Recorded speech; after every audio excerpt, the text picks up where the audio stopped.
Well, good evening. Welcome to our Good Friday service. We still got a few folks coming in the door. Welcome. We're going to sing a song, read Isaiah 53, sing another song, and then read the Passion account in the book, the Gospel of Matthew. And then we're done. So that's our agenda for this evening. And Rick's going to lead us in singing. So Rick, if you'd come on up. These are in your hymnal if you like to use a hymn book, and then we'll have them on the screen here as well.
Yeah, you can hear me better now. I'm gonna have to tone it down a little. Okay, we are reading in Isaiah 53, a passage that was written 700 years before the time of the Messiah and describes his passion in some amazing detail. And so I would like to read through that with you. Isaiah chapter 53, beginning with verse 1. Who has believed our message, and to whom has the arm of the Lord been revealed? For he grew up before him like a tender shoot, and like a root out of parched ground. He has no stately form or majesty that we should look upon him, nor appearance that we should be attracted to him. He was despised and forsaken of men, a man of sorrows and acquainted with grief. And like one from whom men hide their face, he was despised, and we did not esteem him. Surely our griefs he himself bore, and our sorrows he carried. Yet we ourselves esteemed him stricken, smitten of God, and afflicted. But he was pierced through for our transgressions. He was crushed for our iniquities. The chastening for our well-being fell upon him, and by his scourging we are healed. All of us, like sheep, have gone astray. Each of us has turned to his own way. But the Lord has caused the iniquity of us all to fall on him. He was oppressed, and he was afflicted, yet he did not open his mouth. Like a lamb that is led to slaughter, and like a sheep that is silent before its shearers, so he did not open his mouth. By oppression and judgment he was taken away.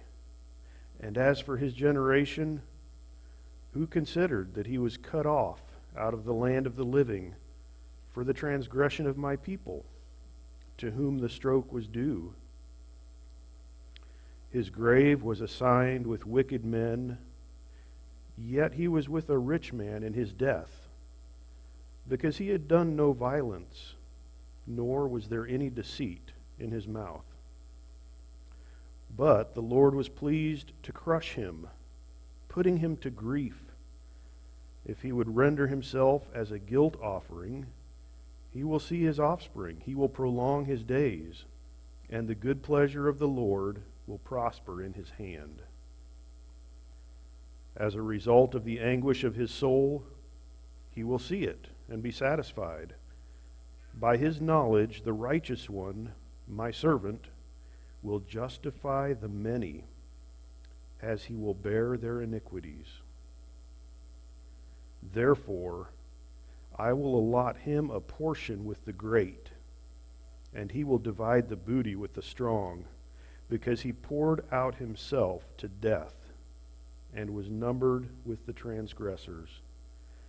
Yet he himself bore the sin of many and interceded for the transgressors.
I shut my mic off because you really don't want to hear me singing. And I remembered to turn it on this time. Each of the four Gospels records the suffering of Jesus. We refer to that as his passion. Each of them has a little bit different information, a little different account. And it's interesting to put it all together. This evening, though, I would just like to read with you the account that Matthew has given us. There are other things that we know about Jesus' passion that are not in this account, but this is just one flowing narrative, and so I'd like to read that with you. I'll be in chapter 26, and I will start in verse 36, Matthew 26, 36. I've put together a few pictures as well to illustrate this. They're all by the artist James Tissot. He traveled to the Holy Land in the late 1800s, 1880s, and so kind of had a feel for the land, the way it looks, and that kind of thing.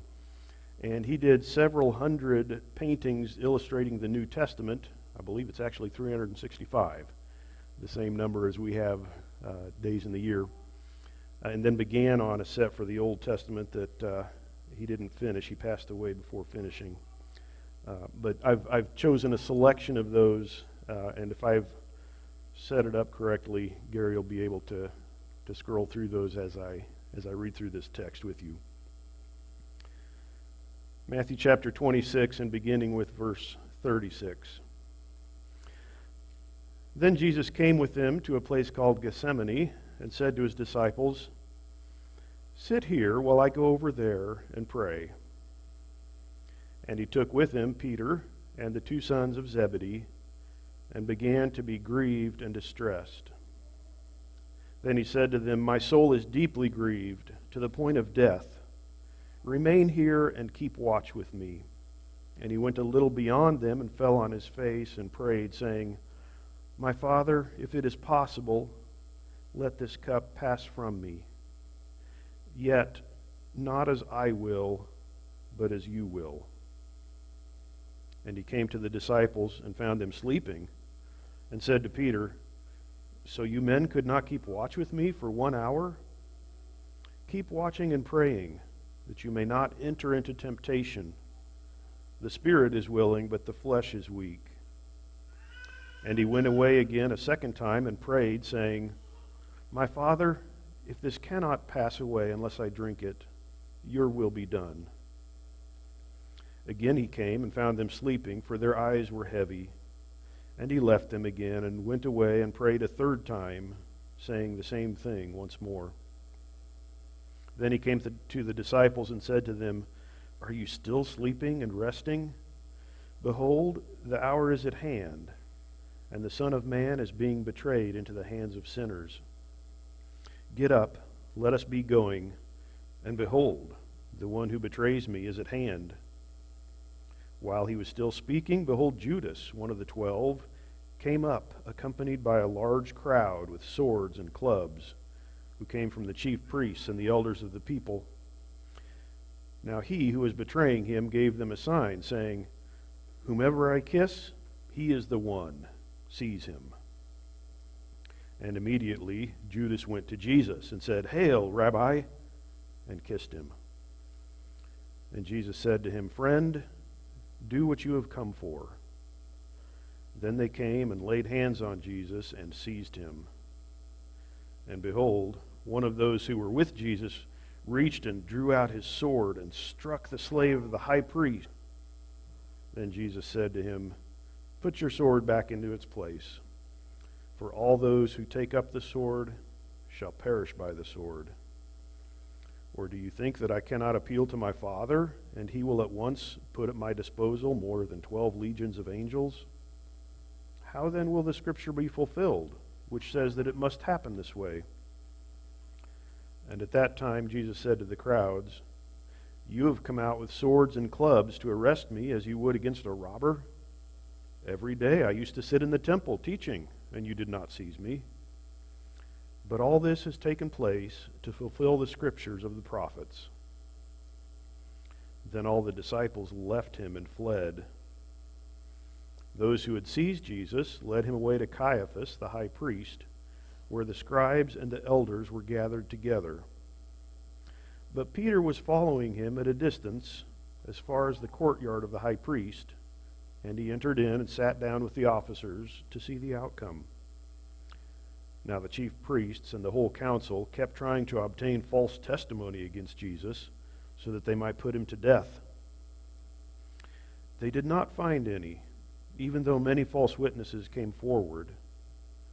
But later on, 2 came forward and said, "This man stated, 'I am able to destroy the temple of God and to rebuild it in 3 days.'" And the high priest stood up and said to him, "Do you not answer? What is it that these men are testifying against you?" But Jesus kept silent. And the high priest said to him, "I adjure you by the living God that you tell us whether you are the Christ, the Son of God." Jesus said to him, "You have said it yourself. Nevertheless, I tell you, hereafter you will see the Son of Man sitting at the right hand of power and coming on the clouds of heaven." Then the high priest tore his robes and said, "He has blasphemed. What further need do we have of witnesses? Behold, we have now heard the blasphemy. What do you think?" They answered, "He deserves death." Then they spat in his face and beat him with their fists, and others slapped him and said, "Prophesy to us, you Christ. Who is the one who hit you?" Now Peter was sitting outside the courtyard, and a slave girl came to him and said, "You too were with Jesus the Galilean." But he denied it before them all, saying, "I do not know what you are talking about." When he had gone out to the gateway, another servant girl saw him and said to those who were there, "This man was with Jesus of Nazareth." And again he denied it with an oath, "I do not know the man." A little later the bystanders came up and said to Peter, "Surely you too are one of them, for even the way you talk gives you away." Then he began to curse and swear, "I do not know the man." And immediately a rooster crowed. And Peter remembered the word which Jesus had said, "Before a rooster crows, you will deny me 3 times." And he went out and wept bitterly. Chapter 27, verse 1. Now when morning came, all the chief priests and the elders of the people conferred together against Jesus to put him to death. And they bound him and led him away and delivered him to Pilate the governor. Then, when Judas, who had betrayed him, saw that he had been condemned, he felt remorse and returned the 30 pieces of silver to the chief priests and elders, saying, "I have sinned by betraying innocent blood." But they said, "What is that to us? See to that yourself." And he threw the pieces of silver into the temple sanctuary and departed. And he went away and hanged himself. The chief priests took the pieces of silver and said, "It's not lawful to put them into the temple treasury, since it's the price of blood." And they conferred together, and with the money bought the potter's field as a burial place for strangers. For this reason, that field has been called the Field of Blood to this day. Then that which was spoken through Jeremiah the prophet was fulfilled. And they took the 30 pieces of silver, the price of the one whose price had been set by the sons of Israel, and they gave them for the potter's field, as the Lord directed me. Now Jesus stood before the governor, and the governor questioned him, saying, "Are you the king of the Jews?" And Jesus said to him, "It is as you say." And while he was being accused by the chief priests and the elders, he did not answer. Then Pilate said to him, "Do you not hear how many things they testify against you?" And he did not answer him with regard to even a single charge. So the governor was quite amazed. Now at the feast, the governor was accustomed to release for the people any one prisoner whom they wanted. At that time, they were holding a notorious prisoner called Barabbas. So when the people gathered together, Pilate said to them, "Whom do you want me to release for you, Barabbas or Jesus, who is called the Christ?" For he knew that because of envy they had handed him over. While he was sitting on the judgment seat, his wife sent him a message saying, "Have nothing to do with that righteous man, for last night I suffered greatly in a dream because of him." But the chief priests and the elders persuaded the crowds to ask for Barabbas and to put Jesus to death. But the governor said to them, "Which of the two do you want me to release for you?" And they said, "Barabbas." Pilate said to them, "What shall I do with Jesus who is called the Christ?" They all said, "Crucify him." And he said, "Why? What evil has he done?" But they kept shouting all the more, saying, "Crucify him." When Pilate saw that he was accomplishing nothing, but rather that a riot was starting, he took water and washed his hands in front of the crowd, saying, "I am innocent of this man's blood. See to that yourselves." And all the people said, "His blood shall be on us and on our children." Then he released Barabbas for them, but after having Jesus scourged, he handed him over to be crucified. Then the soldiers of the governor took Jesus into the praetorium and gathered the whole Roman cohort around him. And they stripped him and put a scarlet robe on him.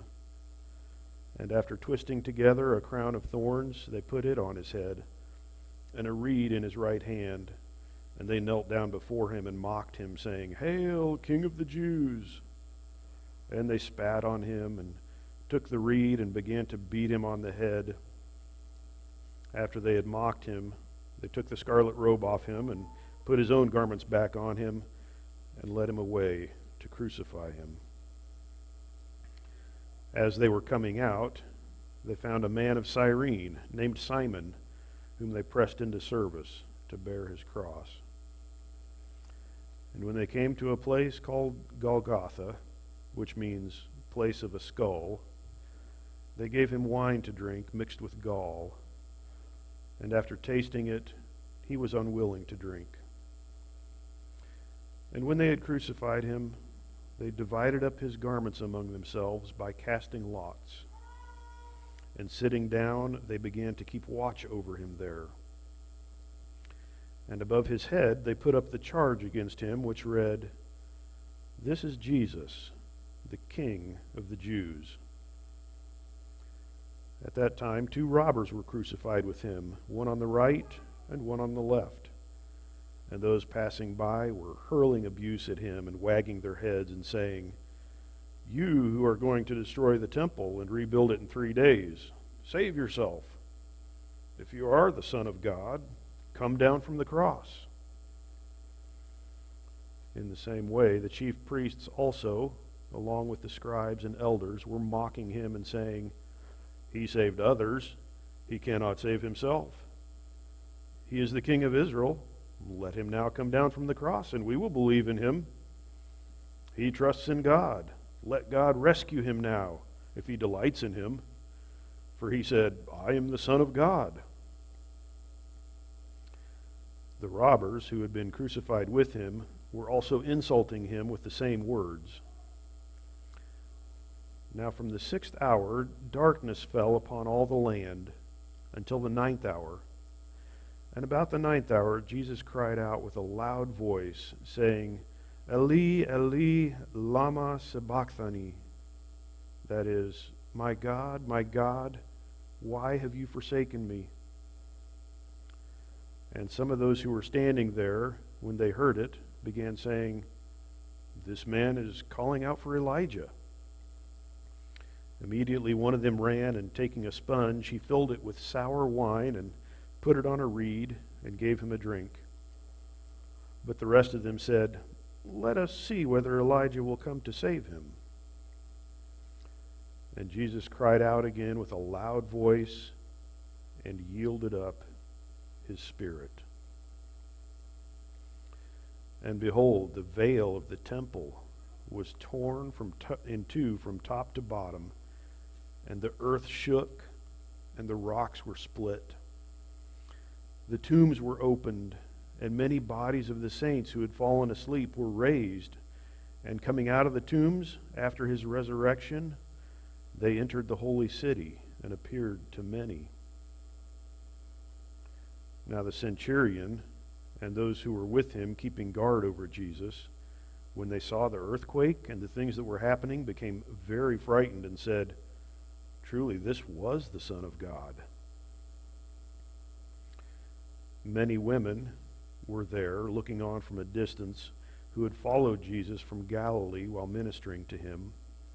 Among them was Mary Magdalene, and Mary the mother of James and Joseph, and the mother of the sons of Zebedee. When it was evening, there came a rich man from Arimathea named Joseph, who himself had also become a disciple of Jesus. This man went to Pilate and asked for the body of Jesus. Then Pilate ordered it to be given to him. And Joseph took the body and wrapped it in a clean linen cloth and laid it in his own new tomb, which he had hewn out in the rock. And he rolled a large stone against the entrance of the tomb and went away. And Mary Magdalene was there, and the other Mary, sitting opposite the grave. Now on the next day, the day after the preparation, the chief priests and the Pharisees gathered together with Pilate and said, "Sir, we remember that when he was still alive, that deceiver said, 'After 3 days I am to rise again.' Therefore, give orders for the grave to be made secure until the 3rd day.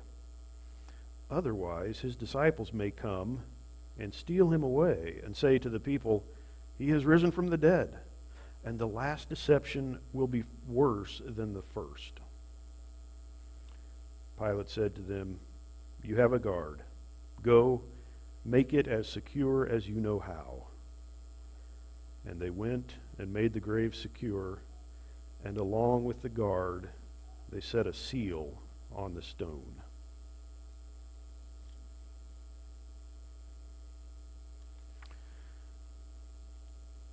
If you want to figure out how it ends, come back on Sunday. Or you can read ahead, or maybe hopefully you know. But that's where we'll leave it. That's where it was left on that sacred day that we're gathered here this evening to commemorate. If you do want to join us on Sunday, we have a sunrise service at 7:30, and then we'll have our regular worship service early at 9:30. So if you're a regular attender, both of those times are different than what we're used to. So something to keep in mind there.